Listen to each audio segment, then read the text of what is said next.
नमस्कार दोस्तों, स्वागत है आपका वीके पीसीएस एकेडमी में। जैसे कि हम इसमें देख रहे थे 2023 का ये पेपर था। हमने इसमें पार्ट 1 देखा था। पार्ट 1 में हमने 50 क्वेश्चन देखे और पार्ट 2 में भी हमने 50 क्वेश्चन देखे थे।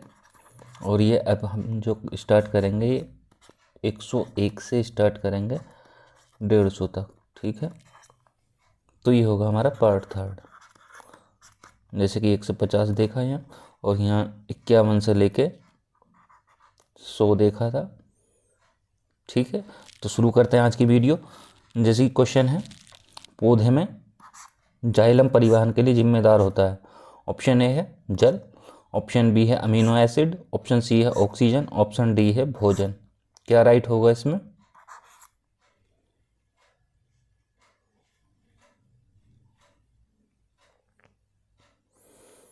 कमेंट करिए और बताइए क्या होगा।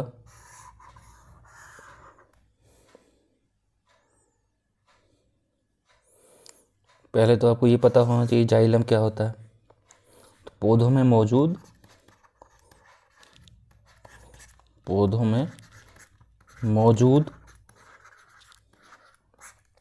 एक संवहनी ऊतक होता है,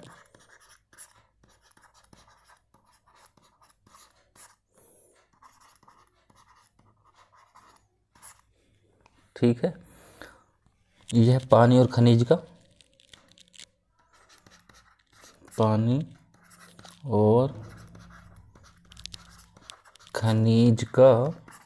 परिवहन करता है।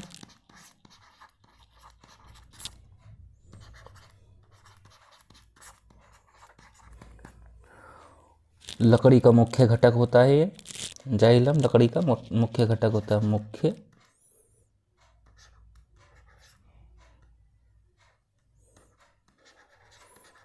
लकड़ी का मुख्य घटक होता है, ठीक है।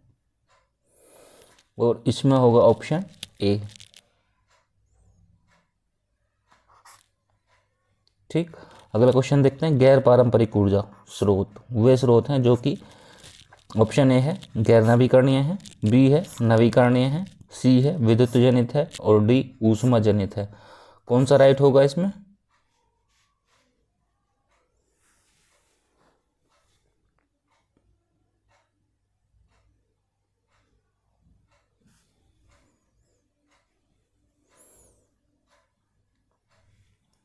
देखिए, गैर पारंपरिक स्रोत क्या होते हैं? पारंपरिक तो हो गए पुराने और गैर पारंपरिक हो गए नए, ठीक। तो गैर पारंपरिक कौन कौन से होते हैं? गैर पारंपरिक कौन कौन से होते हैं ये गैर पारंपरिक? जैसे कि सौर ऊर्जा है। सौर ऊर्जा क्या है? गैर पारंपरिक है, सौर ऊर्जा, ठीक है। पवन ऊर्जा, बायोमास, ये सब क्या है? गैर पारंपरिक है, ठीक है। और यदि पारंपरिक की बात करें,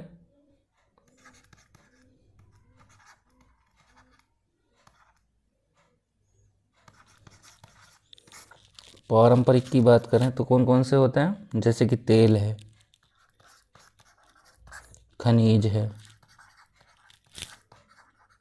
नहीं, तेल है और कोयला है, प्राकृतिक गैस है, ठीक। ये होते हैं पारंपरिक। इनका जो इस्तेमाल किया जाता है वो लंबे समय तक इस्तेमाल किया जाता है, लंबे समय तक पारंपरिक का लंबे समय तक इस्तेमाल,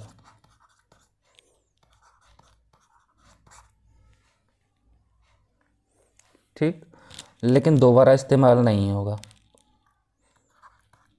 दोबारा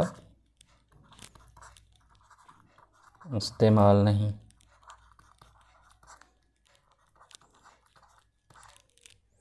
जैसे कि पेट्रोल है, एक बार यूज हुआ तो दोबारा उसका यूज नहीं होगा, ठीक है। तो कौन सा ऑप्शन राइट होगा इसमें? इसमें होगा आपका नवीकरणीय। ठीक, अगला क्वेश्चन देखते हैं।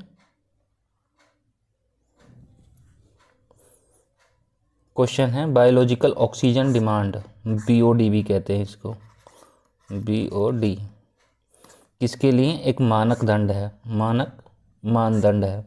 ऑप्शन ए है जलीय पारिस्थितिकी तंत्र में प्रदूषण की जांच के लिए, बी है उच्च ऊंचाई वाले क्षेत्रों में ऑक्सीजन की जांच के लिए, सी है रक्त में ऑक्सीजन के स्तर की जांच के लिए, और डी है वन पारिस्थितिकी तंत्रों में ऑक्सीजन के स्तर के संगणन के लिए। कौन सा राइट होगा इसमें?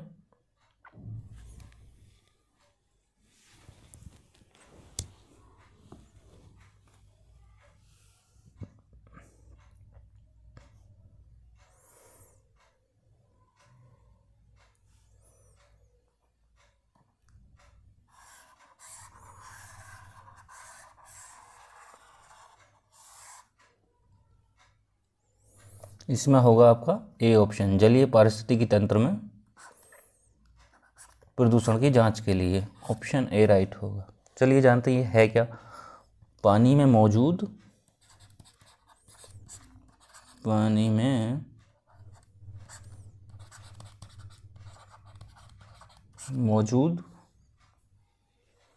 कार्बनिक पदार्थों को विघटित करने में, कार्बनिक पदार्थों को विघटित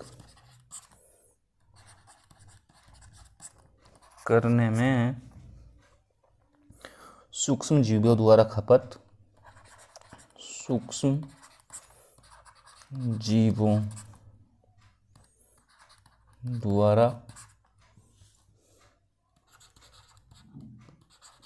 खपत की जाने वाली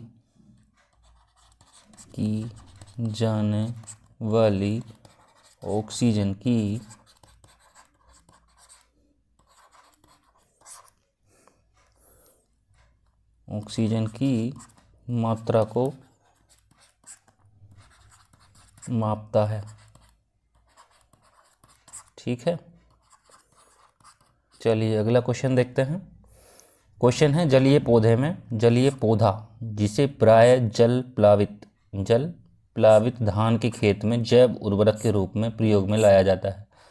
ऑप्शन ए है लेमना, ऑप्शन बी है एजोला, ऑप्शन सी है वोल्फिया और ऑप्शन डी है ट्रापा। कौन सा राइट होगा?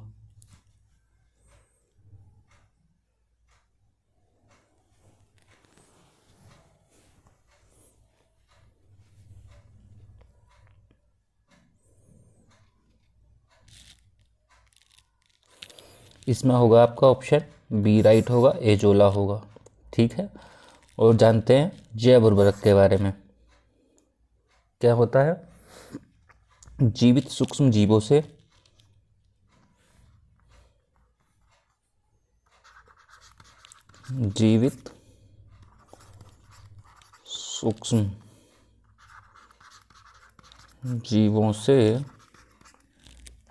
मिलकर बना एक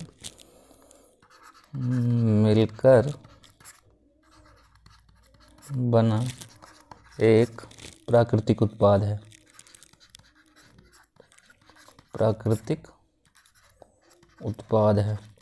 ठीक है, ये फर्स्ट पॉइंट हो गया। सेकंड पॉइंट की बात करें तो बायो फर्टिलाइजर है, बायो फर्टिलाइजर भी कहते हैं। ठीक है, मृदा की जो उर्वरता होती है, थर्ड पॉइंट है मृदा की उर्वरता को बढ़ाता है।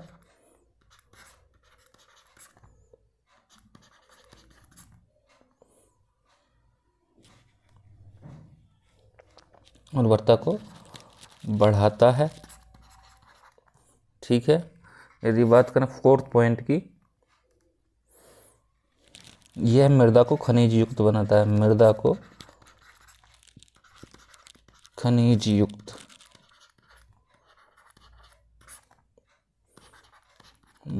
है। ठीक है, अगला क्वेश्चन देखते हैं।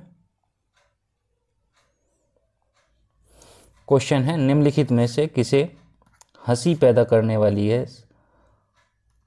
के रूप में माना जाता है? ऑप्शन ए है अमोनिया, ऑप्शन बी है नाइट्रस ऑक्साइड, ऑप्शन सी है कार्बन मोनोऑक्साइड और ऑप्शन डी है क्लोरोफ्लोरोकार्बन। कौन सा राइट होगा इसमें?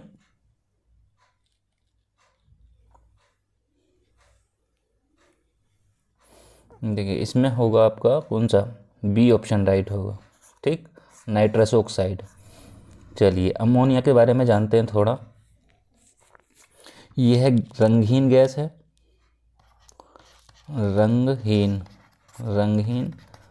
गैस, तीखी गंध वाली है, तीखी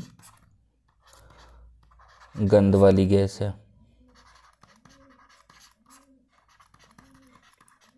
ठीक, और नाइट्रोजन और हाइड्रोजन से मिलकर बनती है। Second option, nitrogen plus hydrogen से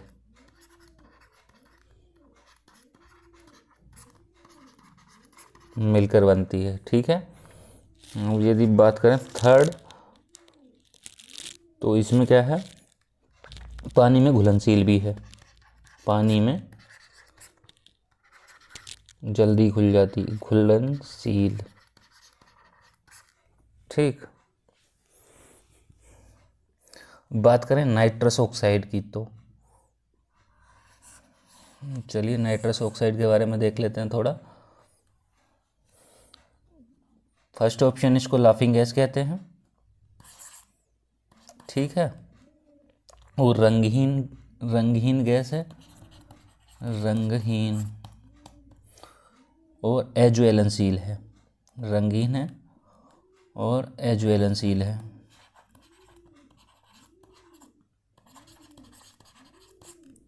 ठीक है, इसका जो स्वाद होता है, स्वाद कैसा होता है, स्वाद इसका मीठा होता है। ठीक, अब यदि बात करें हम कार्बन मोनोऑक्साइड की, तो ये रंगहीन होती है, गंधहीन होती है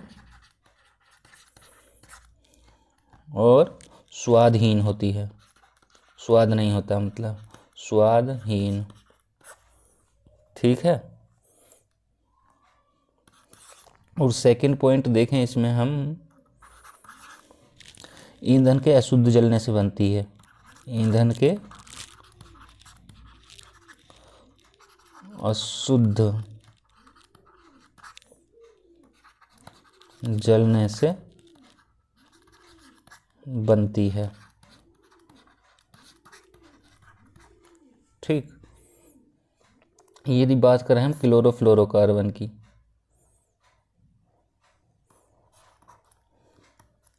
क्लोरोफ्लोरोकार्बन की बात करें, यह गैर जहरीली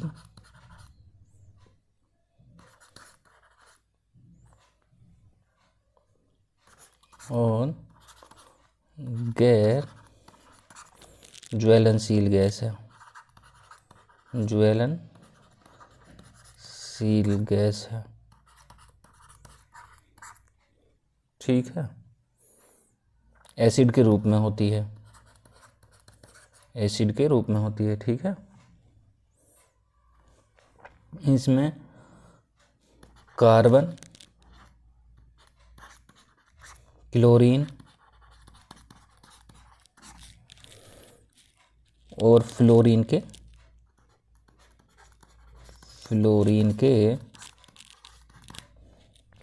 परमाणु होते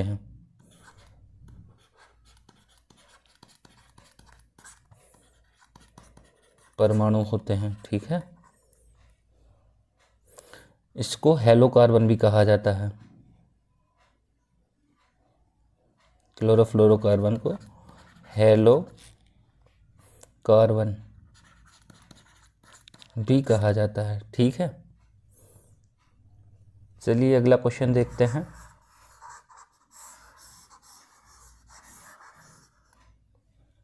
कहाँ तक देख लिया हमने, नाइट्रस ऑक्साइड देखा। अगला क्वेश्चन देखते हैं, समुद्री शैवाल किसके महत्वपूर्ण स्रोत हैं?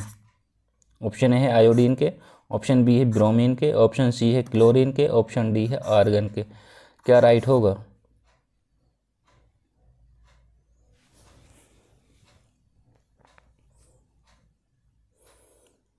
देखिए समुद्री शैवाल जो होते हैं किसके महत्वपूर्ण स्रोत होते हैं? वो होते हैं आयोडीन के। ए ऑप्शन राइट होगा इसमें। ठीक है, यदि बात करें हम ब्रोमीन की,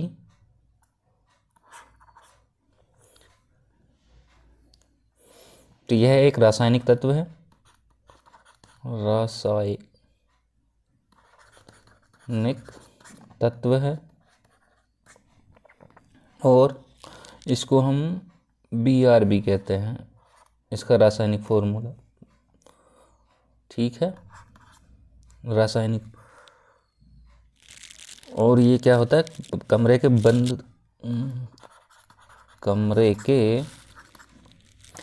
तापमान पर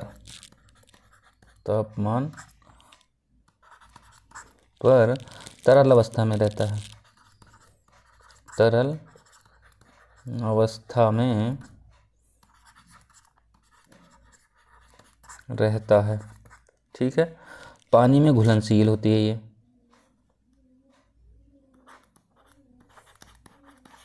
पानी में घुलनशील है।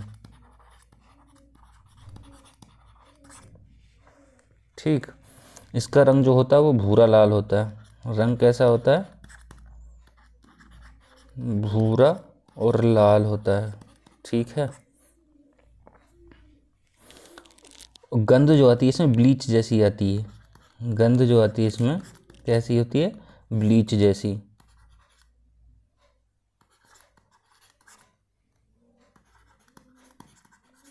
ठीक, चलिए बात करते हैं क्लोरीन की।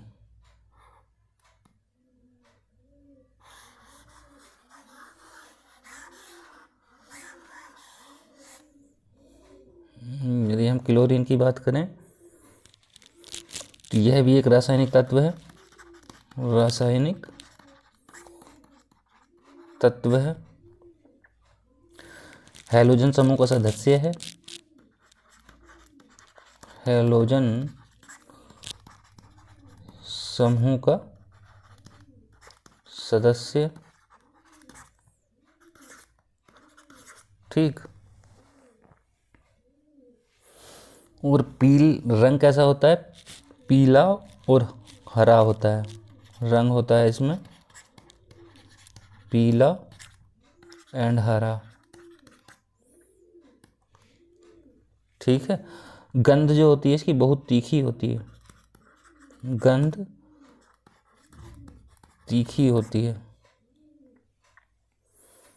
यदि हम आर्गन की बात करें, इसको Cl से प्रदर्शित करते हैं। ठीक है, उसको Br से प्रदर्शित करते हैं, और आर्गन को Ar से प्रदर्शित करते हैं। ठीक है, अब यदि हम आर्गन की बात करें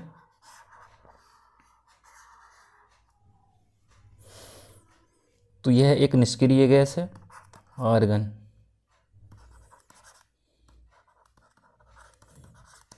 निष्क्रिय गैस है,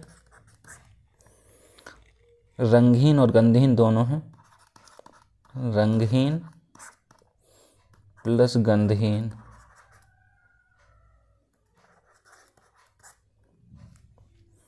ठीक है, हवा से भरी रहती है, हवा से भारी नहीं, हवा से भरी हुई।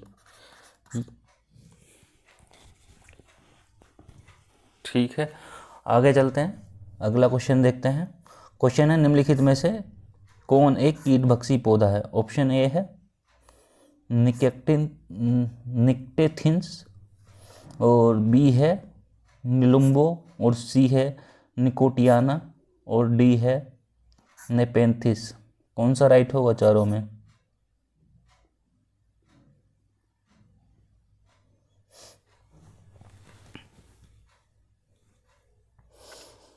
इसमें होगा आपका डी ऑप्शन, नेपेंथिस। चलिए अगला क्वेश्चन देखते हैं। क्वेश्चन है मानव हृदय कितने चैम्बर या घटकों का बना होता है? ऑप्शन ए है केवल 4, बी है केवल 1, सी है केवल 3, और डी है केवल 2। कौन सा राइट होगा इसमें?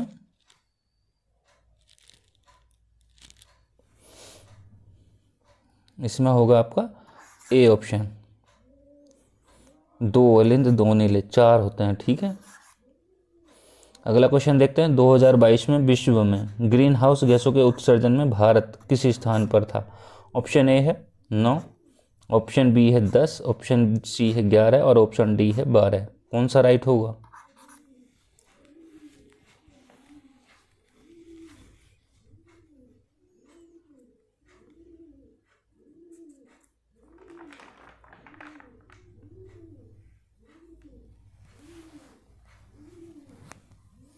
कमेंट करिए और बताइए। देखिए इसमें था 10वां स्थान 2022 में। तो करंट का क्वेश्चन है, ध्यान रखेंगे। क्या होती है ग्रीन हाउस गैस? यदि ग्रीन हाउस गैस की बात करें तो पृथ्वी के वायुमंडल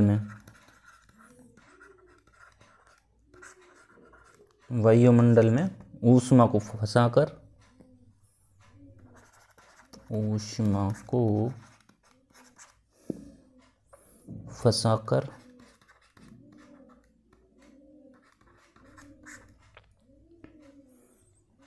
ग्रह को गर्म करती है।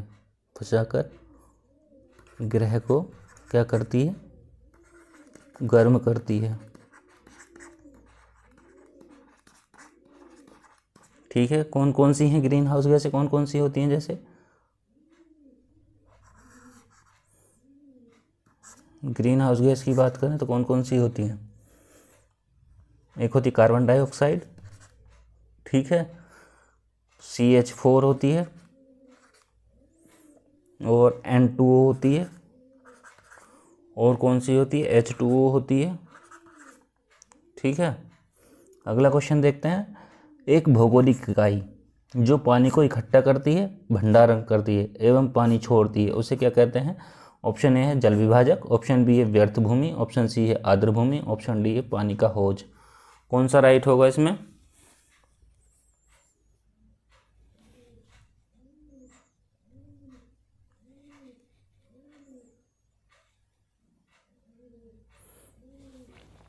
देखिए इसमें होगा ऑप्शन ए जल विभाजक, ठीक। क्या जो पानी को इकट्ठा करती हैं, भंडारण करती हैं उनका, और पानी छोड़ती हैं, उसको हम क्या कहते हैं? जल विभाजक कहते हैं, ठीक है। अगला क्वेश्चन देखते हैं। क्वेश्चन है जल रोकथाम और प्रदूषण नियंत्रण अधिनियम किस वर्ष बनाया गया? ऑप्शन ए है 1974, ऑप्शन बी है 1975, ऑप्शन सी है 1976 और ऑप्शन डी है 1977। कौन सा राइट होगा? कमेंट करके बताइए कौन सा राइट होगा।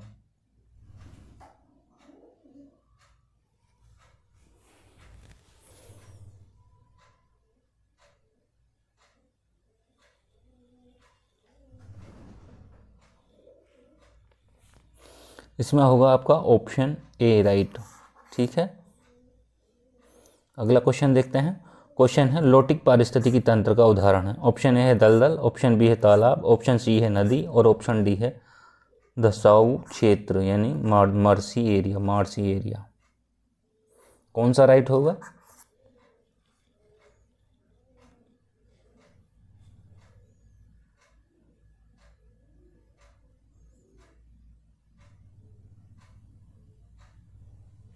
तो इसमें होगा आपका सी ऑप्शन नदी, ठीक। अगला क्वेश्चन देखते हैं। क्वेश्चन है भारत का प्रथम national centre for marine biodiversity NCMB की स्थित है। ऑप्शन ए है मुंबई, ऑप्शन बी है जामनगर, ऑप्शन सी है भावनगर, ऑप्शन डी है पुदुचेरी। कौन सा राइट होगा?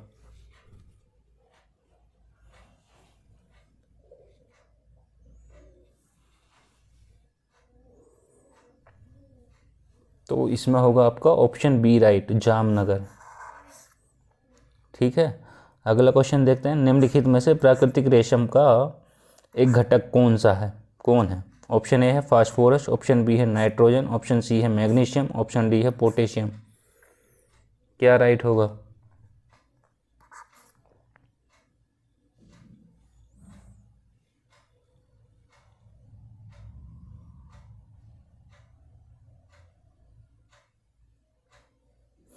इसमें होगा आपका बी ऑप्शन, नाइट्रोजन होगा। ठीक है, चलिए जानते हैं फास्फोरस के बारे में थोड़ा सा।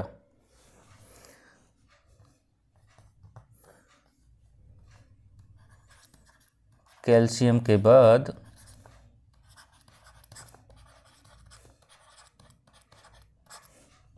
यह शरीर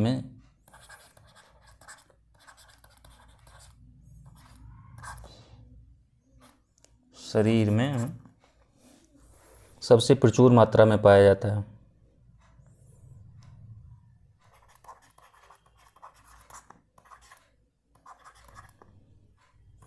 प्रचुर मात्रा में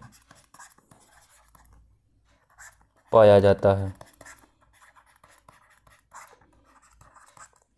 ठीक है, शरीर का लगभग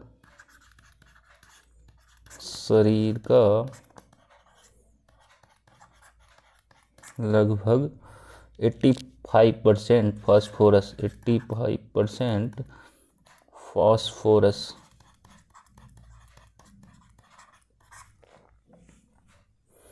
हड्डियों और दांतों में होता है। हड्डियों और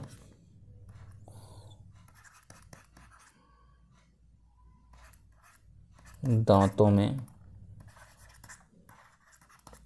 होता है। ठीक है, अब नाइट्रोजन की बात करें। चलिए नाइट्रोजन की बात करते हैं। यह रंगहीन, गंधहीन, स्वादहीन, रंगहीन, गंधहीन और स्वादहीन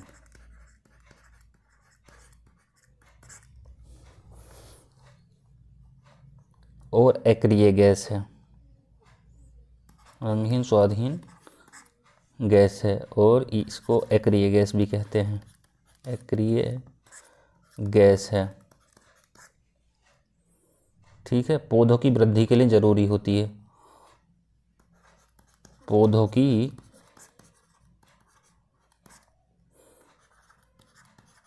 वृद्धि के लिए ज़रूरी होती है। ज़रूरी। ठीक है, यदि इसका इस्तेमाल करने की बात करें तो वो खाद्यान्न में होता है।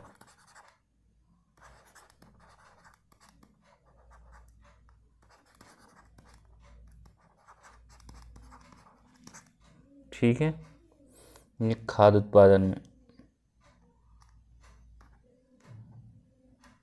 चलिए अगला क्वेश्चन देखते हैं, जो मैग्नीशियम के बारे में देखते हैं। ठीक है,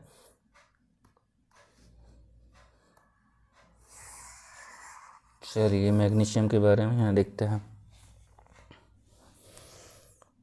दिल, मांसपेशियों यानी कि हार्ट, मांसपेशियों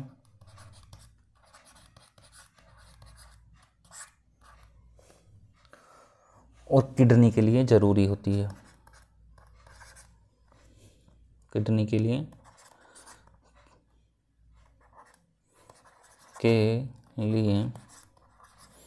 ज़रूरी। ठीक है, दांतों और हड्डियों की बनावट में योगदान करती है।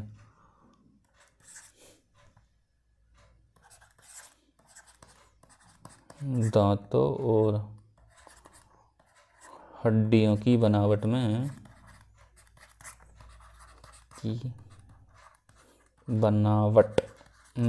योगदान। ठीक, और थर्ड है इसमें ऊर्जा उत्पादन में मदद करती है। ऊर्जा उत्पादन में मदद करती है। ठीक है, चलिए देखते हैं कुछ पोटेशियम के बारे में।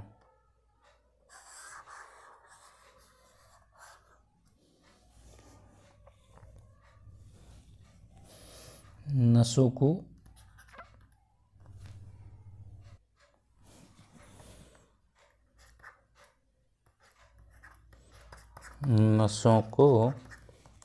उत्तेजना के प्रति प्रतिक्रिया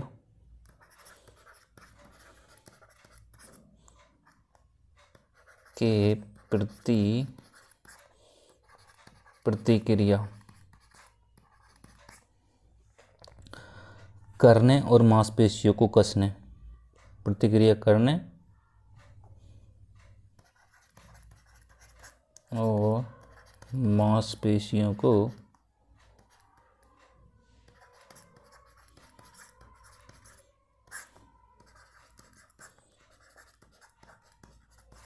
कसने में क्या करती, करने में मदद करती है, मदद, ठीक है। जिससे कि हृदय की मांसपेशियां भी शामिल, जिसमें हृदय की मांसपेशियां भी शामिल होती हैं, जिसमें हृदय की मांसपेशियां भी शामिल होती हैं, ठीक। चलिए अब देखते हैं अगला क्वेश्चन। क्वेश्चन है, रेगिस्तान में आवास करने वाले जानवर कहलाते हैं। ऑप्शन ए है वृक्षवासी जानवर, ऑप्शन बी है स्थलीय जानवर, ऑप्शन सी है बिल बनाने वाले जानवर, ऑप्शन डी है मद जानवर। कौन सा राइट होगा इसमें?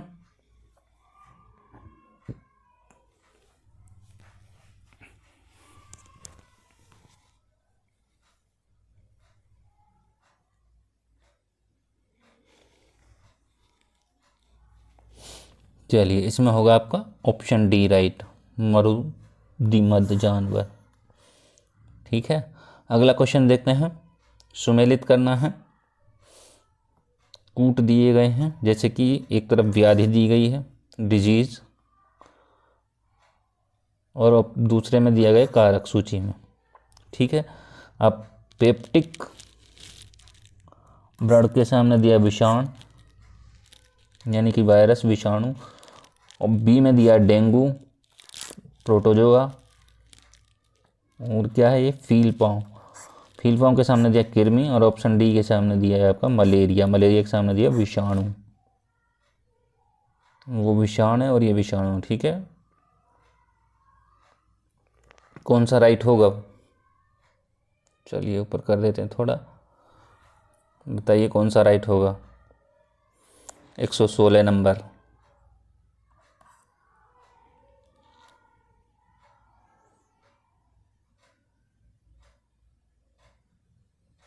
देखिए ए का 4 हो जाएगा, पेप्टिक व्रण का विषाणु हो जाएगा, और डेंगू की बात करें वो विषाणु हो जाएगा, यानी कि वायरस से होगा। देखिए अब ए का 4 और बी का फर्स्ट किस में है? देखिए इसमें ए का 4 है, इसमें भी ए का 4 है, इन दोनों में नहीं है, तो इन दोनों को हम कैंसिल कर देंगे, ठीक है। अब बचे हमारे पास बी का फर्स्ट इसमें नहीं है, इसमें है, तो हमारा ऑप्शन कौन सा हो जाएगा? बी राइट हो जाएगा। तो सी का 3rd हो जाएगा और डी का मलेरिया का प्रोटोजोआ हो जाएगा, ठीक है। अगला क्वेश्चन देखते हैं। क्वेश्चन है, पोषक स्तर बनते हैं। ऑप्शन ए है खाद्य श्रृंखला में जीव और के संबंध होने से, और ऑप्शन बी है केवल पौधों से, और ऑप्शन सी है केवल जंतुओं से, और ऑप्शन डी है केवल मांसाहारी जंतुओं से। कौन सा राइट होगा इसमें?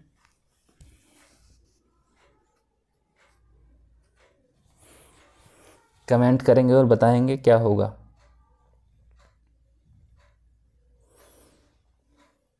तो इसमें होगा आपका ऑप्शन ए राइट, खाद्य श्रृंखला में जीवों के संबंध होने से, ठीक है। अगला क्वेश्चन देखते हैं राष्ट्रीय उद्यान के बारे में, या पार्क भी कहते हैं, ठीक है, ध्यान रखेंगे। उद्यान में आनुवांशिक विविधता का रखरखाव किया जाता है। ऑप्शन ए है इन सीटू संरक्षण द्वारा, ऑप्शन बी है एक्स सीटू संरक्षण द्वारा, ऑप्शन सी है जीन पूल द्वारा, ऑप्शन डी है उपयुक्त में से कोई नहीं। कौन सा राइट होगा?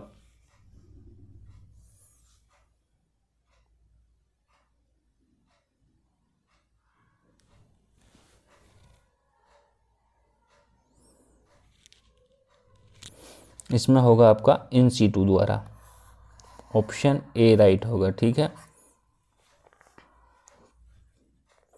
चलिए जानते हैं इन सीटू के बारे में थोड़ा सा। इन सीटू में क्या होता है? प्रजातियों को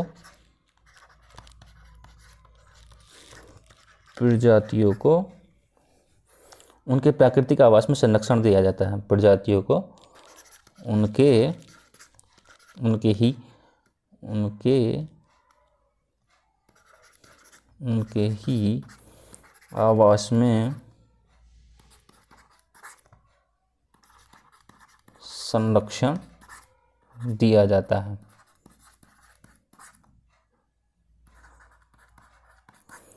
और जबकि XC2 में क्या है, XC2 में ये है उनको प्रजातियों के उनके आवास से दूर संरक्षण दिया जाता है। ठीक है, अब जैसे कि कौन कौन से हैं इन C2, कौन कौन से हैं, यदि बात करें तो इन C2 की, तो इन C2 हैं जैसे कि राष्ट्रीय पार्क हुआ, राष्ट्रीय उद्यान हो गया, राष्ट्रीय उद्यान हुआ। और क्या हो सकता है इसमें, बायोस्फीयर रिजर्व हुआ, बायोस्फीयर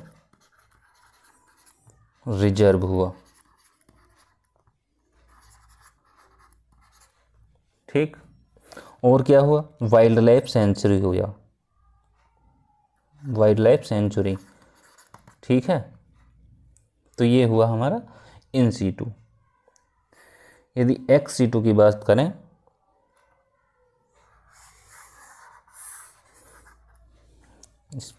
इसमें स्पेस नहीं है इतना, तो इसी वजह से मिटा दे रहे हैं हाथों हाथ। चलिए अब बात करते हैं हम XC2 की। XC2 में क्या है, प्राकृतिक आवास के बाहर संरक्षण। जो प्राकृतिक आवास होते हैं उनके जातियों के प्राकृतिक आवासों के बाहर संरक्षण।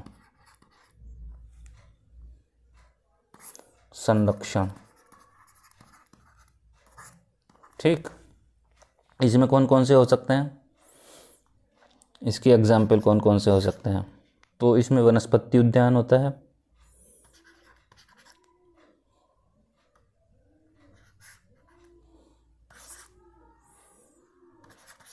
इसमें वनस्पति उद्यान होता है। और क्या होता है, प्राणी उद्यान होता है, जीन बैंक होता है, प्राणी उद्यान, जीन बैंक होता है। ठीक है, और एक होता है पराग बैंक। तो यहाँ से क्वेश्चन पूछे जाते हैं, अधिकतर पूछे भी गए हैं, तो ध्यान रखना है। ठीक है, गलती नहीं करना है। चलिए अगला क्वेश्चन देखते हैं। नहीं, पहले जीन पूल के बारे में देख लेते हैं। ठीक है, जीन पूल क्या है,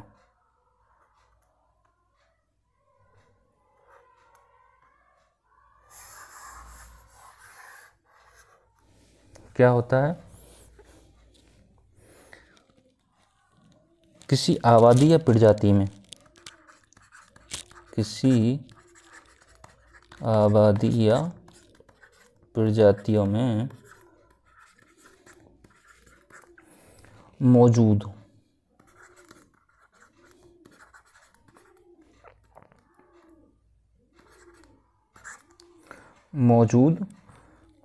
सभी जीनों के संयोजन होते हैं, मौजूद सभी जीनों के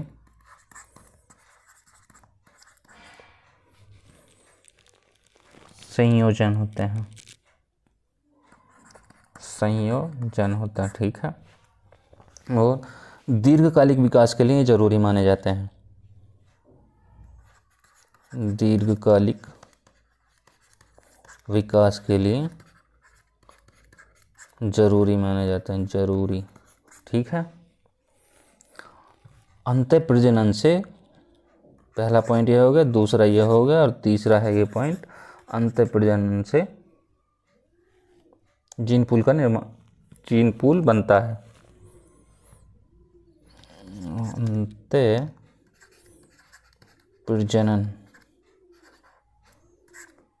प्रजनन से छोटा जीन पूल बनता है। ठीक है, हमने 3 ऑप्शन देख लिए, चौथा है उपयुक्त में से कोई नहीं। ठीक है, अब देखते हैं अगला क्वेश्चन।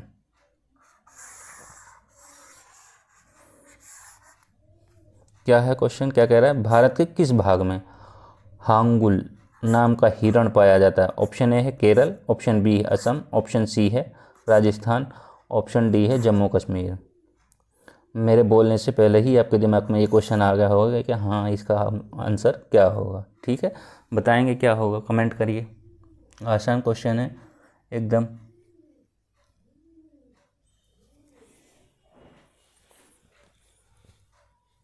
देखिए इसमें होगा आपका ऑप्शन डी राइट होगा, जम्मू कश्मीर होगा। हांगुल जो है जम्मू कश्मीर का, जम्मू कश्मीर में पाया जाने वाला हिरण है हांगुल। ठीक है, अगला क्वेश्चन देखते हैं। क्वेश्चन है निम्नलिखित में से कौन सा बायोडिग्रेडेबल प्रदूषक नहीं है? ऑप्शन ए है घरेलू अपशिष्ट, ऑप्शन बी है मूत्र, ऑप्शन सी है मल पदार्थ, ऑप्शन डी है कीटनाशक। कौन सा राइट होगा?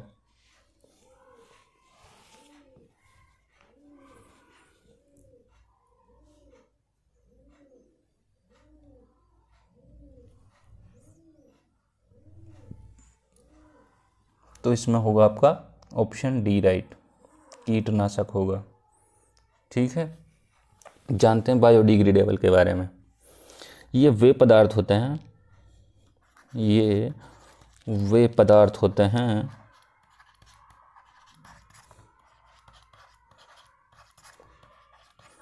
जिन्हें प्राकृतिक प्रक्रियाओं द्वारा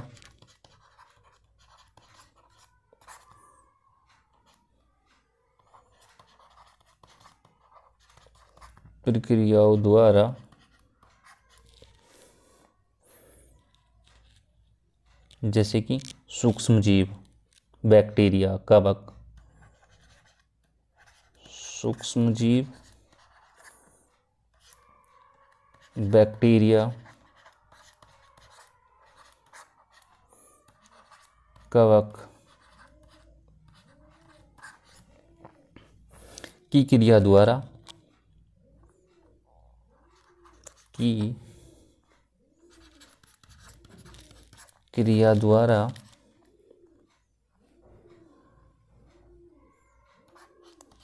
सरल और गैर हानिकारक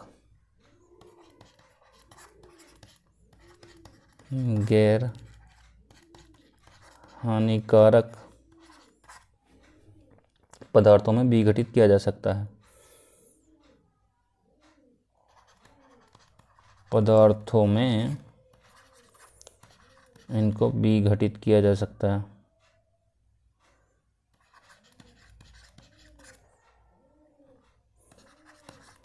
किया जा सकता है।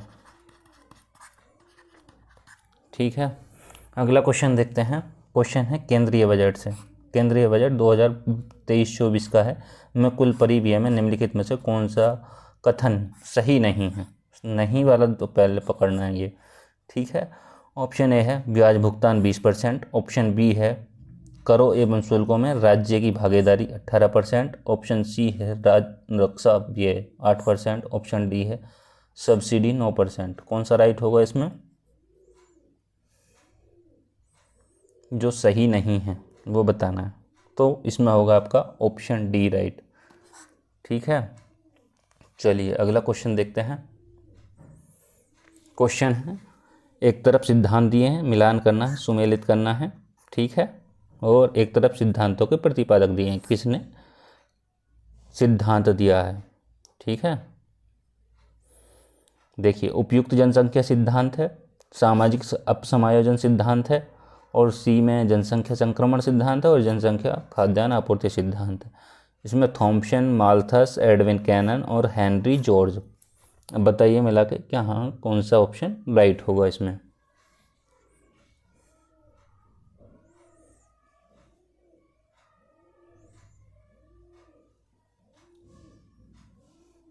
देखिए उपयुक्त जनसंख्या सिद्धांत किसका है?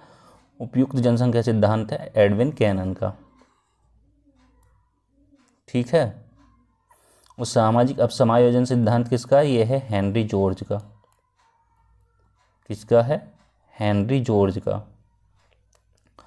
और जो ये है जनसंख्या संक्रमण सिद्धांत, ये है थॉम्पसन का। इसमें एक और थे नोटेस्टीन, ठीक है, वो भी ध्यान रखना है।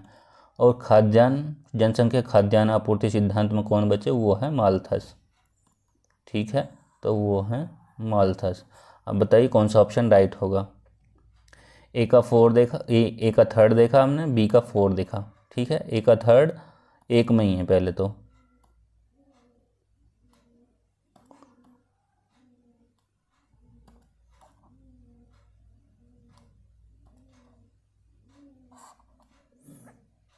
ए ऑप्शन राइट होगा, ठीक है।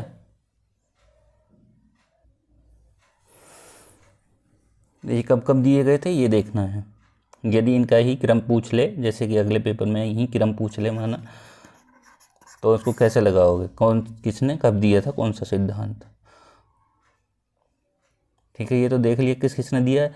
अब ये हम देखेंगे कब कब किस सन में आए हैं। उपयुक्त जनसंख्या जो सिद्धांत है ये कब दिया था, ये दिया था 1798 में दिया गया था, ठीक है।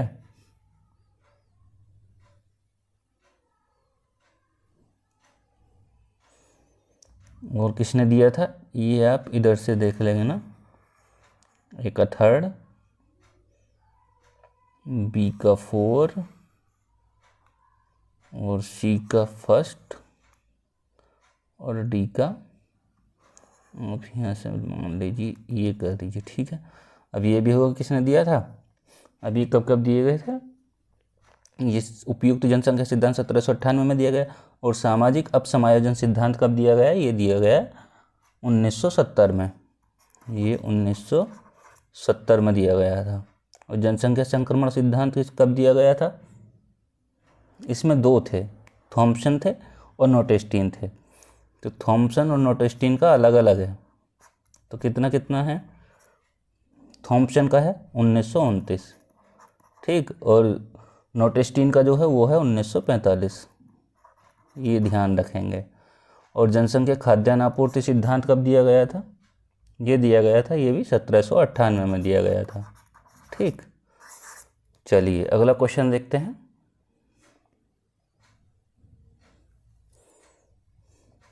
क्वेश्चन है संसाधन के उपयोग और भविष्य के लिए उनके संरक्षण की आवश्यकता को संतुलित करने को हम क्या कहते हैं। ऑप्शन ए है संसाधन संरक्षण, बी है सतत विकास और सी है भविष्य के लिए संसाधन, भविष्य के संसाधन, और ऑप्शन डी है खपत में कमी करना। कौन सा राइट होगा, कमेंट करिए।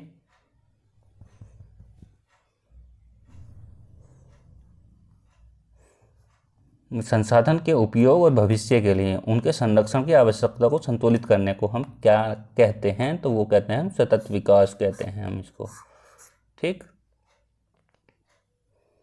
अगला क्वेश्चन देखते हैं। निम्नलिखित में से कौन सा सतत विकास का लक्ष्य नहीं है जिसे 2030 तक प्राप्त करने का लक्ष्य रखा गया है।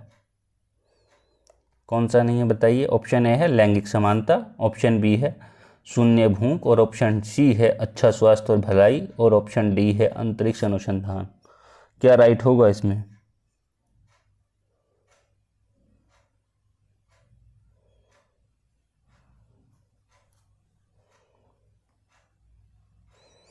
इसमें होगा आपका अंतरिक्ष अनुसंधान नहीं है इसमें, बाकी सब हैं। और ये एसडीजी गोल्स हैं कितने, ये यदि बात करें एसडीजी गोल्स की तो वो हैं 17, ठीक। अब ये ध्यान रखना है इनका क्रम में पूछता है, यदि ऐसे ही पूछ लेगा 10 की तो कौन 10 पे कौन आता है, 12 पे कौन आता है, 15 पे कौन आता है, क्या आता है, ठीक है, तो ये सब ध्यान रखना है। चलिए अगला क्वेश्चन देखते हैं। यदि ऐसा होगा तो हम इस पे वीडियो बना देंगे 17 लक्ष्यों पे, 17 एसडीजी गोल्स पे, वहाँ से आप देख लीजिएगा, ठीक है। चलिए अगला क्वेश्चन देखते हैं। इसका हो गया ना, हाँ ठीक है। क्वेश्चन है कथन दिया है और कारण दिया है। क्या है, देश के पर्यावरण को बनाए रखने के लिए जनसंख्या नियंत्रण आवश्यक है। और सेकेंड कारण है जनसंख्या में तीव्र वृद्धि के कारण पर्यावरण संतुलन बना रहता है। आपके पास ऑप्शन है, कौन कौन से हैं देखिए। दोनों सही, दोनों सत्य हैं, ए और आर दोनों सत्य हैं, आर ए की सही व्याख्या करता है। दोनों सही हैं पर यहाँ व्याख्या नहीं करता है। सी है ए सत्य है आर गलत है, और डी है ए गलत है आर सही है। बताइए कौन सा सही होगा।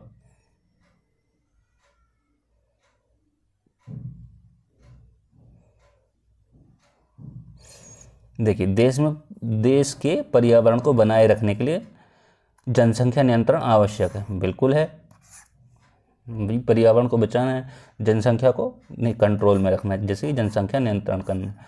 ठीक। और सेकेंड है, कारण कह रहा है जनसंख्या में तीव्र वृद्धि के कारण पर्यावरण संतुलन बना रहता है। नहीं, ये गलत है।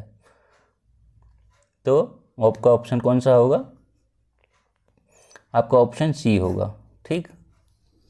अगला क्वेश्चन देखते हैं। क्वेश्चन है 2022-23 के लिए गरीबी उन्मूलन के लिए अंतर्राष्ट्रीय दिवस का विषय क्या है? ऑप्शन ए है गरीबी को समाप्त करने के लिए बच्चों, उनके परिवारों और समुदायों को सशक्त बनाने के लिए एक साथ काम करना। ठीक। सेकंड है व्यवहार में सभी के लिए एक गरिमा, सभी के लिए गरिमा। ठीक है। सी है गरीबी के बिना दुनिया के वैश्विक कार्यों में तेजी लाना। और यदि डी की बात करें तो गरीबी और भेदभाव को समाप्त करने के लिए एक साथ आना। ठीक। बताइए कौन सा राइट होगा कमेंट करके।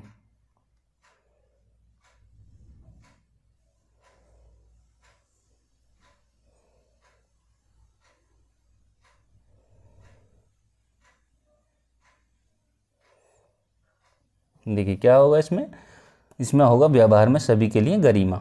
बी ऑप्शन राइट होगा। ठीक है। यदि बात करें गरीबी उन्मूलन दिवस कब मनाया जाता है, राष्ट्रीय गरीबी उन्मूलन दिवस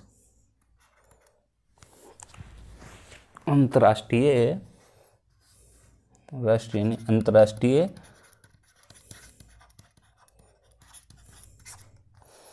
गरीबी उन्मूलन दिवस, उन्मूलन वो कब मनाया जाता है? वो मनाया जाता है 17 अक्टूबर को। ठीक है। बात करें इसके उद्देश्य की, क्या उद्देश्य है इसका?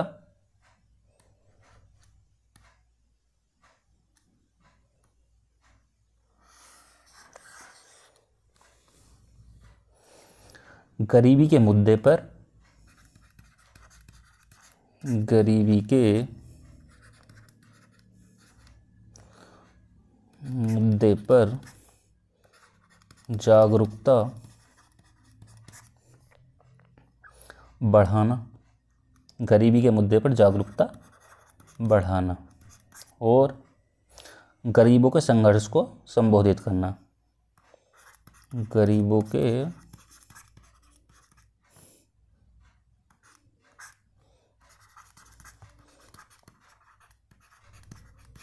संघर्षों को संबोधित करना।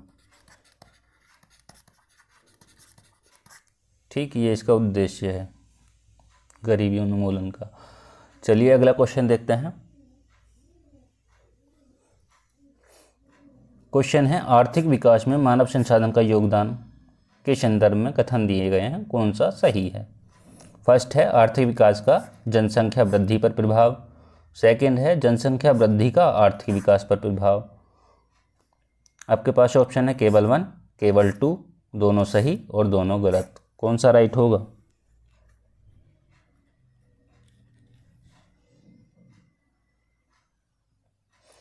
आर्थिक विकास का जनसंख्या वृद्धि पर प्रभाव बिल्कुल होता है, तो ऑप्शन राइट है ये।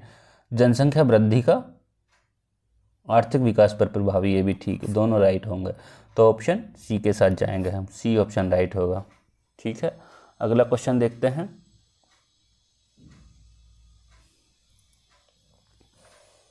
क्वेश्चन है भारत में जनगणना का कार्य सर्वप्रथम कब किया गया था?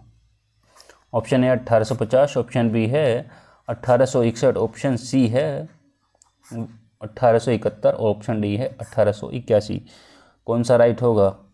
कमेंट करेंगे और बताएंगे अपना अपना ऑप्शन।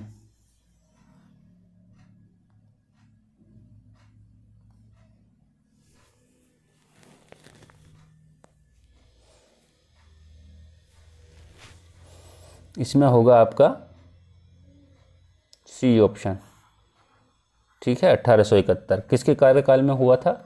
लॉर्ड मेयो के, लॉर्ड मेयो। ठीक, चलिए देखते हैं अगला क्वेश्चन क्या है। सुमेलित करना है। देखिए जैसे मैं पूछ रहा था, मैंने एग्जाम्पल दिया था, देखिए पूछ लिया है यहाँ पे। SDG 10, SDG 13, SDG 14 और SDG 15। ठीक है, अब इसके सामने दिया है जलवायु क्रिया, जमीन पर जीवन, असमानताओं में कमी और पानी के नीचे का जीवन। अब बताइए कौन सा राइट होगा इन चारों ऑप्शनों में।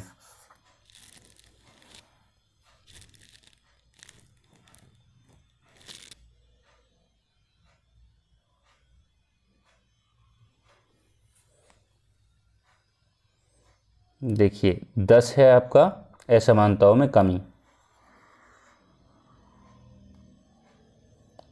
ठीक, और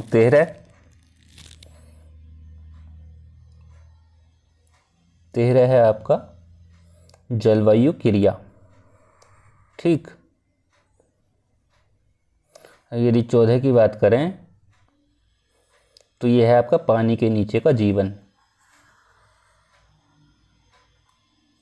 ठीक है, जमीन पर जीवन, ये दोनों अलग अलग है। ठीक है, और ये 15 है आपका जमीन पर जीवन। ठीक, कौन सा बैठ रहा है? देखिए कौन सा ऑप्शन में जा रहे हैं हम। एक का 3 है, किस किस में? 2 में, इन 2 के साथ जाएंगे। ठीक है, ए का 3 हो गया और बी का फर्स्ट, ये डी ऑप्शन में है। ठीक है, डी राइट होगा। ठीक है, ध्यान कर लेंगे। SDG 10 में कौन सा है? असमानताओं में कमी। SDG 13 में कौन सा है? जलवायु क्रिया। SDG 14 में कौन सा है? पानी के नीचे का जीवन। और SDG 15 में क्या है? जमीन पर जीवन। ठीक है, अगला क्वेश्चन देखते हैं। क्वेश्चन है the challenge of world poverty पुस्तक किसने लिखी है? ऑप्शन ए है एडम स्मिथ, ऑप्शन बी है गुरनार मेडल और ऑप्शन सी है अमर्त्य सेन, ऑप्शन डी है जियान द्रेज। कौन सा राइट होगा?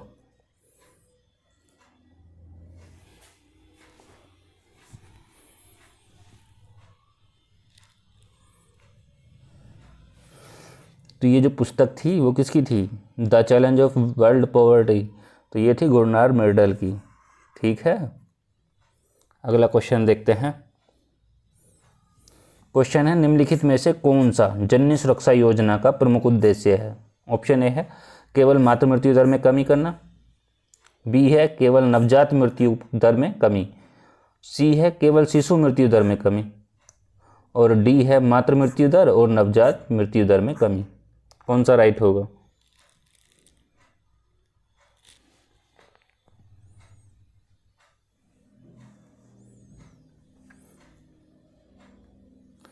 कब आई थी ये जननी सुरक्षा योजना? ये आई थी आपकी 2005 में आई थी। ठीक, इसका काम ही क्या था? ये काम था, इसमें ऑप्शन होगा आपका डी, मातृ मृत्यु दर और नवजात मृत्यु दर में कमी करना। ठीक है, और क्या है इसका उद्देश्य क्या है? चलिए यहाँ लिख लेते हैं उद्देश्य। गरीब गर्भवती महिलाओं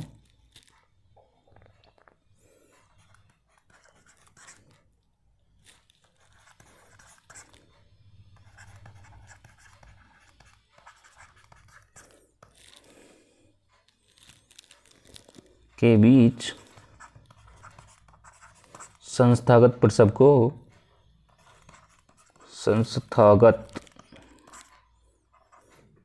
को बढ़ावा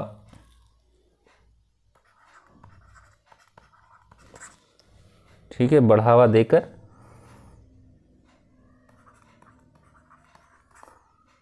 मातृ मृत्यु दर और नवजात मृत्यु दर में कमी करना। ठीक है, और ये किस मिशन के तहत आता है? ये जो जननी सुरक्षा योजना जो आती है वो आती है राष्ट्रीय ग्रामीण स्वास्थ्य मिशन के तहत। राष्ट्रीय ग्रामीण स्वास्थ्य मिशन के तहत आती है। ठीक, चलिए अगला क्वेश्चन देखते हैं।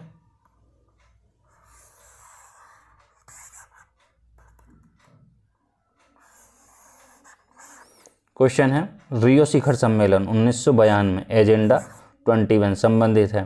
देखिए, सतत विकास से, सस्टेनेबल डेवलपमेंट से, फिर पूछ लिया। ऑप्शन ए है सतत विकास से, प्रदूषक भुगतान सिद्धांत से, ऑप्शन सी है पर्यावरण शिक्षा से, ऑप्शन डी है ओजोन परत के संरक्षण से। बताइए कौन सा राइट होगा। सतत विकास से 4-5 क्वेश्चन पूछे गए हैं लग रहा है इसमें। देखिए, इसमें पूछा SDG गोल्स थे वो वहाँ पूछा, ठीक है। अब एक सतत विकास था अलग जो भविष्य के लिए वो बना था, वो क्वेश्चन था। क्या ऑप्शन राइट होगा इसमें बताइए। 132 में इसमें होगा ऑप्शन ए राइट, सतत विकास। ठीक है, अगला क्वेश्चन देखते हैं। देखिए, सस्टेनेबल डेवलपमेंट फिर वो पूछ लिया, सतत विकास या संधारणीय विकास। फर्स्ट है, वैश्विक सूचक संरचना राष्ट्रीय सांख्यिकी व्यवस्थाओं द्वारा प्रस्तुत क्षेत्रीय आधार पर संकलित सूचनाओं के आधार पर संयुक्त राष्ट्र महासचिव एक वार्षिक संधारणीय विकास लक्ष्य रिपोर्ट प्रस्तुत करते हैं। और सेकंड है, वैश्विक संधारणीय विकास रिपोर्ट हर तिमाही संयुक्त राष्ट्र महासभा में चतुर्वार्षिक संधारणीय विकास के लक्ष्यों के विषय को पुनरावलोकन हेतु प्रस्तुत की जाती है। आपके पास ऑप्शन है, वही ऑप्शन है केवल 1, केवल 2, दोनों सही दोनों गलत। बताइए क्या राइट होगा इसमें।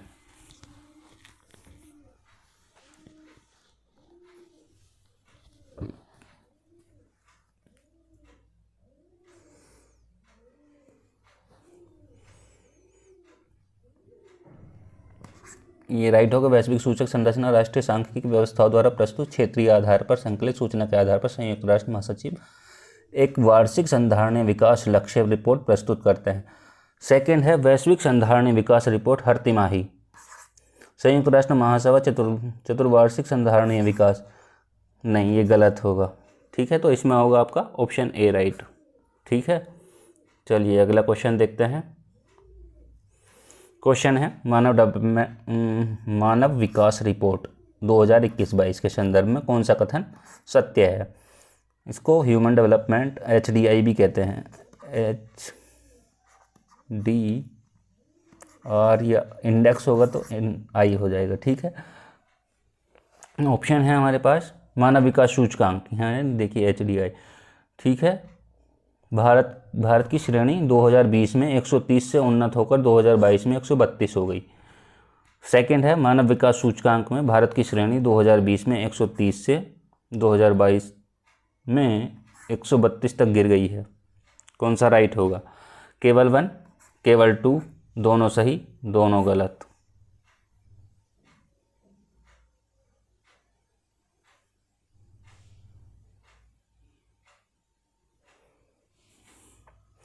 उन्नत होकर नहीं, ये गलत हो जाएगा। ठीक है, और मानव विकास सूचकांक की श्रेणी 2020 में 130 थी और 2022 में 132 तक गिर गई थी। ठीक है, तो बी ऑप्शन राइट होगा इसमें। ठीक है, इसको जारी कौन करता है ह्यूमन डेवलपमेंट इंडेक्स रिपोर्ट को, तो वो करता है UNDP करता है। ठीक है, 3 आयाम होते हैं इसके। कौन कौन से आयाम होते हैं। लंबा और स्वस्थ जीवन, पहला है लंबा और स्वस्थ जीवन, स्वास्थ्य। सेकंड है ज्ञान तक पहुंच, ज्ञान तक पहुंच।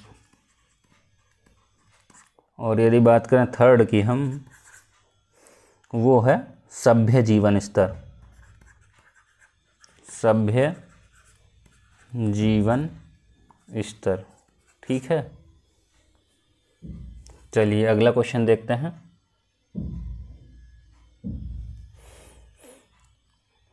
प्राकृतिक संसाधनों का वर्तमान पीढ़ी द्वारा इस प्रकार से उपयोग किया जाए कि प्राकृतिक संसाधनों का न्यूनतम क्षरण हो, तो यह किस प्रकार का विकास कहलाएगा? ऑप्शन ए है आर्थिक विकास, ऑप्शन बी है सामाजिक विकास, ऑप्शन सी है सतत विकास, ऑप्शन डी है जैविक विकास। बताइए कौन सा राइट होगा।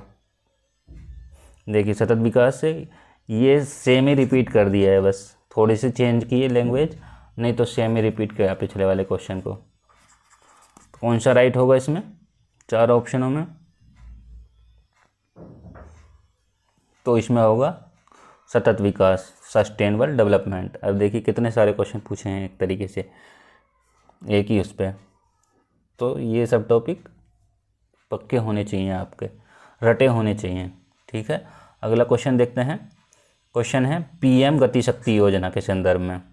फर्स्ट है पीएम गति शक्ति राष्ट्रीय योजना का शुभारंभ 2022 में किया गया था, और सेकंड है राष्ट्रीय अवसंरचना पाइपलाइन NIP में 7 इंजनों सड़क, रेल, एयरपोर्ट, बंदरगाह, जनसंचार साधनों, जलमार्गों और लॉजिस्टिक अवसंरचनाओं के संबंधित परियोजनाओं पीएम गति शक्ति के ढांचे के साथ जोड़ा जाएगा। ठीक है, आपके पास ऑप्शन वही है, केवल 1 केवल 2, दोनों सही दोनों गलत। बताइए कौन सा राइट होगा चारों ऑप्शनों में।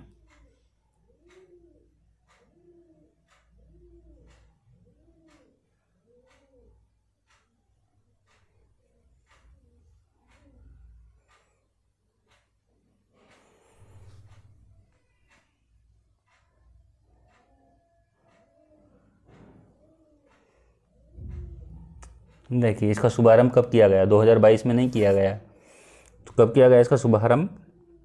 ये किया गया था 13 अक्टूबर 2021 को। 13 अक्टूबर 2021 में इसका शुभारंभ हुआ था। ठीक है, तो ये तो वैसे ही गलत हो गया। ठीक है, अब ये ऑप्शन राइट है। ठीक है, सेकेंड वाला, तो बी ऑप्शन राइट हो जाएगा।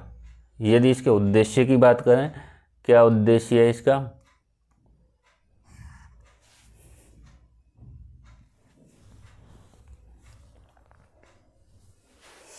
भारत में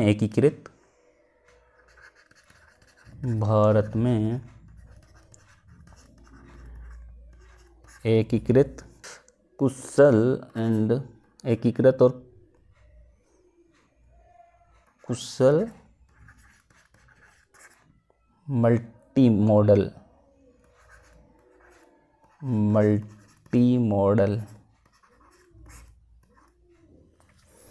परिवहन नेटवर्क बनाना है। परिवहन नेटवर्क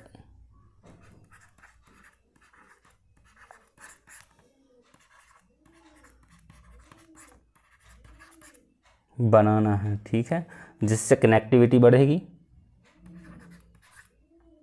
जिससे कनेक्टिविटी क्या होगा? बढ़ेगी, और लॉजिस्टिक लागत कम होगी। लॉजिस्टिक लागत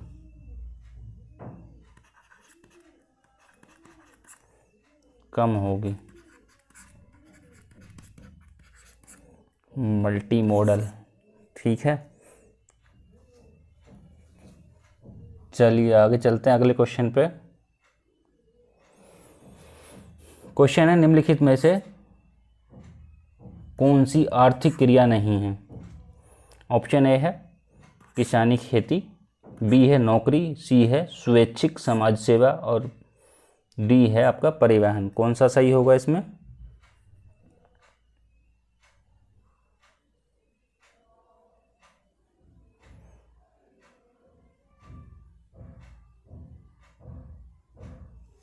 इसमें होगा आपका आर्थिक क्रिया जो है वो स्वैच्छिक समाज सेवा नहीं है। ठीक है, अगला क्वेश्चन देखते हैं। संघीय बजट 2023-24 में योजनाओं के अनुपात आवंटन के संदर्भ में कथन दिए हैं सही। फर्स्ट है पिछले वर्ष की तुलना में मनरेगा हेतु आवंटन में सर्वाधिक प्रतिशत कटौती दर्ज की गई है। सेकंड है पिछले वर्ष की तुलना में जल जीवन मिशन हेतु आवंटन में सर्वाधिक प्रतिशत वृद्धि दर्ज की गई है। बताइए क्या ऑप्शन होगा। आपके पास ऑप्शन है केवल 1, केवल 2 और दोनों सही दोनों गलत। बताइए कौन सा राइट होगा इसमें चारों ऑप्शनों में।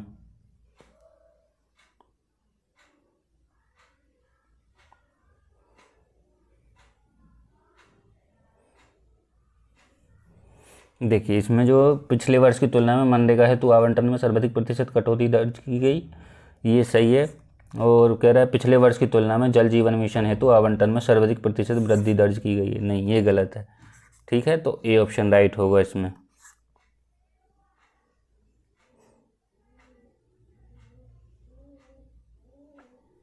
पिछले वर्ष की तुलना में मनरेगा हेतु आवंटन में सर्वाधिक प्रतिशत कटौती दर्ज की गई है, नहीं ये गलत होगा। और ये है पिछले वर्ष की तुलना में जल जीवन मिशन हेतु आवंटन में सर्वाधिक प्रतिशत वृद्धि दर्ज की, ये ठीक होगा, सेकंड राइट होगा। ठीक है, फर्स्ट नहीं होगा। चलिए अगला क्वेश्चन देखते हैं। क्वेश्चन है भारत में जनसंख्या स्थायित्व का लक्ष्य किस वर्ष तक निर्धारित किया गया है। ऑप्शन ए है 2045, ऑप्शन बी है 2070, ऑप्शन सी है 2075 और ऑप्शन डी है 2080। बताइए कौन सा राइट होगा।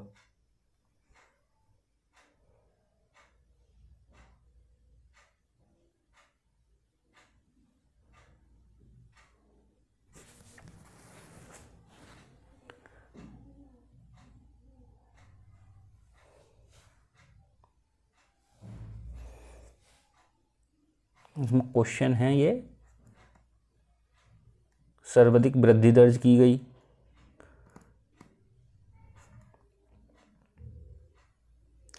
नहीं ये गलत ही है। ठीक है, इसको वो ध्यान रखेंगे, ये गलत है। जो पहले पहले बोला था ऑप्शन वही सही है, सेकंड नहीं सही होगा। ठीक है, ए ऑप्शन ही राइट होगा इसका।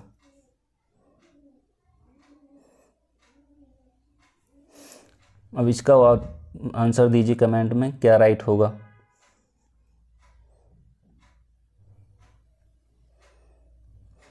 जनसंख्या स्थायित्व का लक्ष्य जो रखा गया है वो किस वर्ष निर्धारित किया गया है, वो किया गया 2070। ठीक है, ऑप्शन बी राइट होगा। चलिए अगला क्वेश्चन देखते हैं। क्वेश्चन है केंद्रीय बजट 2023 में वित्तीय क्षेत्र में राजकोषीय प्रबंधन के लिए कौन सा वाक्य सही है। ऑप्शन ए है राज्यों को 20 वर्ष के लिए ब्याज भुगतान मुक्त ऋण, बी है GSDP 3.5% राजकोषीय घाटे की राज्यों को अनुमति, और सी है 2025-26 के लिए राजकोषीय घाटे को 5.5% से नीचे रखने का लक्ष्य, और डी है 2023-24 के बजट के अनुमानों को कुल व्यय 55 लाख करोड़ रुपए है। बताइए कौन सा राइट होगा। चलिए आपको एक कमेंट करके बताना है कि बजट किस अनुच्छेद के अंतर्गत आता है, किस आर्टिकल के अंतर्गत आता है। ठीक,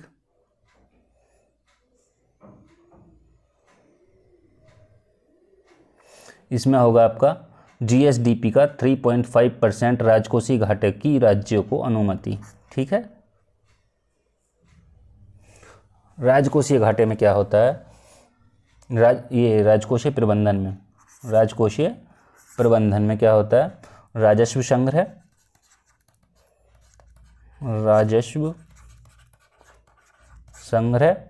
प्लस बजट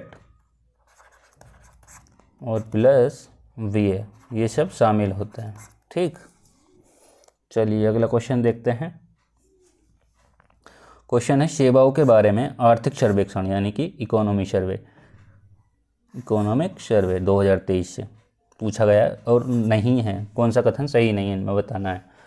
ऑप्शन ए है जुलाई 2022 से क्रेडिट ग्रोथ सर्विसेज 16% से ऊपर है, बी है 75 डिजिटल बैंकिंग इकाइयों की घोषणा वित्तीय सेवाओं को बदलने के लिए की गई है, सी है फैशन, ग्रोसरी और जनरल मर्चेंडाइज 2030 तक भारतीय ई कॉमर्स बाजार के लगभग 2/3 हिस्से में अपना स्थान रखेंगे। ऑप्शन डी है PMI सेवाओं में 2022 जुलाई से सबसे मजबूत विस्तार देखा गया। कौन सा राइट होगा बताइए।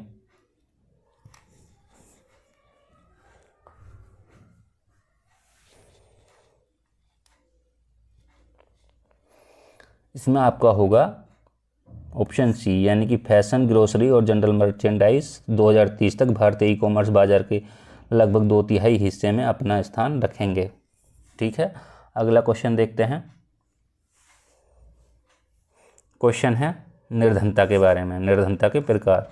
ऑप्शन ए है पूर्ण निर्धनता या परम निर्धनता, सेकेंड है सापेक्ष निर्धनता, थर्ड है व्यक्तिपरक निर्धनता और फोर्थ है प्रक्रियात्मक निर्धनता। बताइए कौन सा राइट होगा।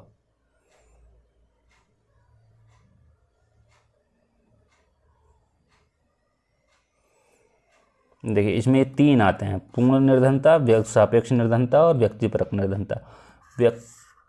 प्रक्रियात्मक जो निर्धनता वो नहीं आती है। ठीक है, तो इसमें होगा आपका बी ऑप्शन राइट होगा। ठीक, चलिए देखते हैं पूर्ण निर्धनता क्या होती है। पूर्ण निर्धनता में क्या होता है, किसी भी व्यक्ति या परिवार के पास अपनी बुनियादी ज़रूरतों का जो सामान है, जैसे कि भोजन, आवास, समाज सेवा के पर्याप्त संसाधन नहीं होते हैं, तो उनके पास उसको क्या कहते हैं, पूर्ण निर्धनता कहते हैं। ठीक, अब यदि सापेक्ष निर्धनता की बात करें हम, तो सापेक्ष निर्धनता में क्या होता है, किसी भी व्यक्ति या समूह की जो आय होती है उस समाज के औसत से क्या होती है, कम होती है। और व्यक्तिपरक निर्धनता में क्या होता है, व्यक्तिपरक निर्धनता में किसी भी व्यक्ति की अपनी वित्तीय और भौतिक स्थिति के बारे में बताते हैं। ठीक है, व्यक्तिगत भावना के आधार पर इसको परिभाषित किया जाता है। अब यदि प्रक्रियात्मक निर्धनता की बात करें, ये इसमें शामिल नहीं है। ठीक है, तो इसकी बात करें तो ये क्या होती है, लोगों के पास जो बुनियादी ज़रूरतों को पूरा करने के लिए उनके पास पर्याप्त संसाधन नहीं होते हैं, तो उनको क्या कहते हैं, उसको क्या कहते हैं, प्रक्रियात्मक निर्धनता। ठीक है, चलिए अगला क्वेश्चन देखते हैं। क्वेश्चन है निम्नलिखित में से कौन एक योजना वर्ष सही सुमेलित नहीं है। ऑप्शन ए है दीनदयाल उपाध्याय ग्रामीण कौशल्या योजना 2014, ऑप्शन बी है rural housing interest subsidy scheme 2017, option C है श्यामा प्रसाद मुखर्जी रर्बन मिशन 2015 और ऑप्शन डी है सांसद आदर्श ग्राम योजना 2014। बताइए कौन सा राइट होगा इसमें।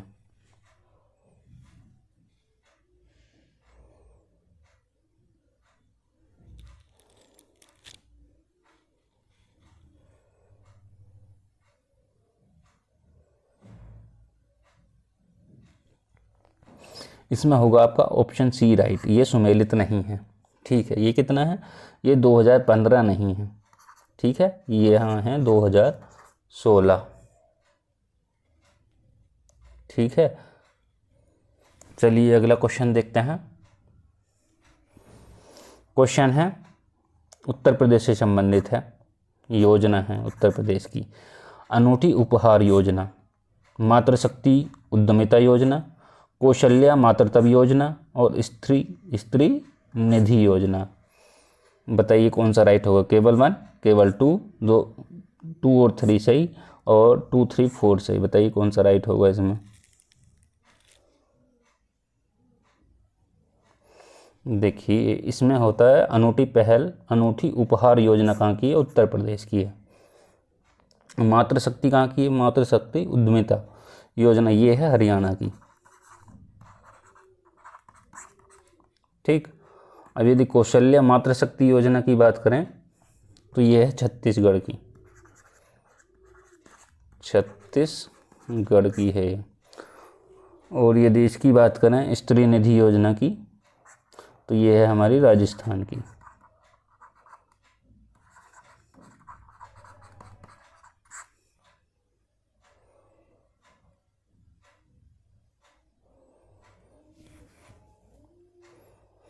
तो इसमें केवल एक राइट होगा, केवल 1। ठीक है, अगला क्वेश्चन देख लेते हैं।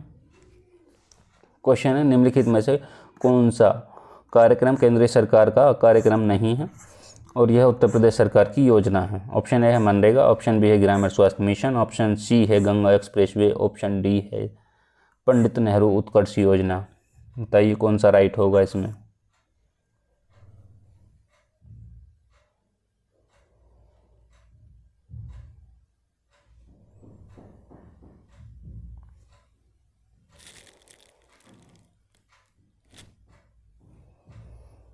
तो ये होगा आपका इसमें ऑप्शन सी राइट होगा, गंगा एक्सप्रेसवे।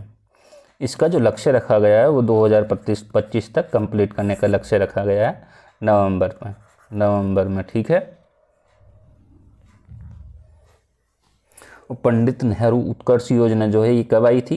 पंडित नेहरू उत्कर्ष योजना की बात करें तो ये आई थी 2015 में, ठीक।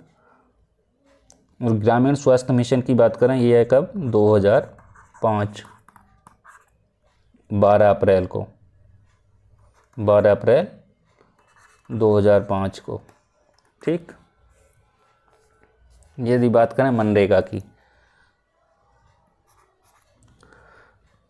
इसको हम महात्मा गांधी राष्ट्रीय ग्रामीण रोजगार गारंटी अधिनियम के तहत कब आया था ये अधिनियम? ये आया था 7 सितंबर 2005 को आया था। अधिनियम के तहत किया गया था 7 सितंबर 2005, ठीक। और जो इसकी शुरुआत हुई थी वो हुई थी 2 फरवरी 2006 में, 2 फरवरी 2006 200 जिलों में की गई थी, 200 जिलों में, ठीक है, ध्यान रखना है। और सभी जिलों में जो शुरू हुई है ये योजना मनरेगा तो ये हुई है 1 अप्रैल 2008 को, 1 अप्रैल 2008 को सभी जिलों में शुरू हो गई थी, ठीक। चलिए अगला क्वेश्चन देख लेते हैं। From dependence to self reliance पुस्तक के लेखक कौन है? ऑप्शन ए है वाई वेणुगोपाल रेड्डी, बी है सी रंगराजन, ऑप्शन सी है रघुराम राजन, ऑप्शन डी है बिमल जालान। बताइए कौन सा राइट होगा?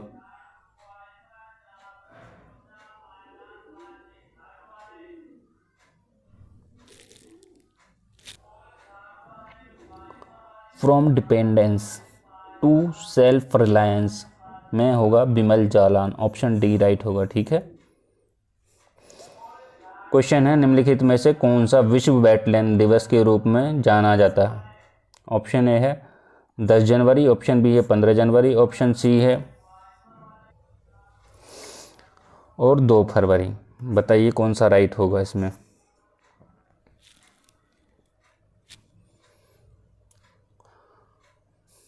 प्रत्येक वर्ष 2 फरवरी को विश्व वेटलैंड दिवस मनाया जाता है, ठीक है। अगला क्वेश्चन देखते हैं। विश्व सामाजिक संरक्षण रिपोर्ट प्रकाशित की जाती है? ऑप्शन ए विश्व बैंक, ऑप्शन बी है विश्व स्वास्थ्य संगठन यानी कि WHO द्वारा, ऑप्शन सी है अंतर्राष्ट्रीय श्रम संगठन यानी कि ILO द्वारा, ऑप्शन डी है विश्व आर्थिक मंच WEM, ठीक है, WEF फॉर्म होता है मंच, ठीक है। बताइए कौन सा राइट होगा?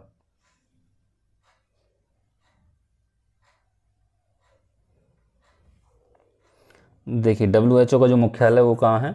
जेनेवा में है, जेनेवा। विश्व बैंक का वाशिंगटन DC USA। अंतर्राष्ट्रीय श्रम संगठन का मुख्यालय भी कहाँ है? जेनेवा में ही है, जेनेवा। और जेनेवा कहाँ है ये आपको बताना है, कमेंट करिए और बताइए। और विश्व आर्थिक मंच का कहाँ है? वो है कोलोगनी,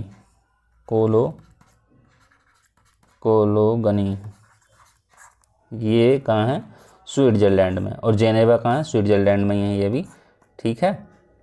अगला क्वेश्चन देखते हैं। मध्याह्न भोजन योजना को PM पोषण योजना में किस वर्ष पुनर्निर्मित किया गया? ऑप्शन ए है 2018, ऑप्शन बी है 2019, ऑप्शन सी है 2020, ऑप्शन डी है 2021।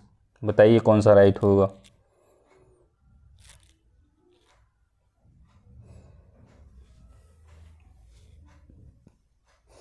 इसमें होगा आपका डी ऑप्शन 2021। चलिए इस वीडियो का लास्ट क्वेश्चन देख लेते हैं हम। क्वेश्चन है निम्नलिखित में से कौन सा एक केंद्रीय बजट विभाग 2023-24 अनुमानित आवंटित राशि सही सुमेलित है? ऑप्शन ए है स्वास्थ्य मंत्रालय 89,155 करोड़, बी ऑप्शन है स्वास्थ्य एवं परिवार कल्याण मंत्रालय 80,000 करोड़, ऑप्शन सी है स्वास्थ्य शोध विभाग 9,155 करोड़ और प्रधानमंत्री जन आरोग्य योजना है 5,000 करोड़। देखिए जैसे कि हम जानते हैं हमारी सीरीज चल रही है पार्ट 1, पार्ट 2, पार्ट 3 की। तो हम पहले वीडियो में पहले पार्ट में देखते हैं 1 से लेकर 50 तक और दूसरी में देखते हैं हम 51 से लेकर 100 तक। और इसमें देखिए हमने 101 से लेकर 150 तक। ठीक है, 150 ही क्वेश्चन आते हैं। तो जो इसका वीडियो है, जो इसका टेलीग्राम का लिंक है वो आपको वीडियो के डिस्क्रिप्शन बॉक्स में मिल जाएगा और जो PDF है वो टेलीग्राम चैनल पे मिल जाएगा। ठीक है, तो कौन सा राइट होगा इसमें ऑप्शन 150 में? इसमें होगा आपका ए ऑप्शन, स्वास्थ्य मंत्रालय 89,155 करोड़। जल्द ही मिलेंगे 2024 के पेपर में। ठीक है, 2024 के पेपर के हम करेंगे, इसमें 50 क्वेश्चन लाएंगे, फिर 50 क्वेश्चन, फिर 50 क्वेश्चन। ठीक है, तो आज की वीडियो में इतना ही। वीडियो को लाइक करें, शेयर करें, चैनल को सब्सक्राइब करें, कमेंट करें, ज़्यादा से ज़्यादा शेयर करें। ठीक है, ताकि और लोगों तक भी वीडियो पहुंचे, ताकि और लोगों को भी फ़ायदा हो। RO वाला एग्ज़ाम आ रहा है, जैसे कि यूपी RO या UP RO और ARO वाला एग्ज़ाम आ रहा है, और क्या ये UPSC वाला भी एग्ज़ाम आ रहा है। अब तो RO की डेट भी आ गई है। ठीक है, और UPSC की डेट तो पहले से ही फिक्स रहती है, और आपका UPPCS आ रहा है। तो उन सभी के लिए क्या हो जाती है, वीडियो इम्पोर्टेंट हो जाती है। ठीक है, इस तरीके से वीडियो लाया जा रहा है, बहुत बेहतर तरीके से काम किया जा रहा है इस पर। आज की वीडियो में इतना ही। Thank you.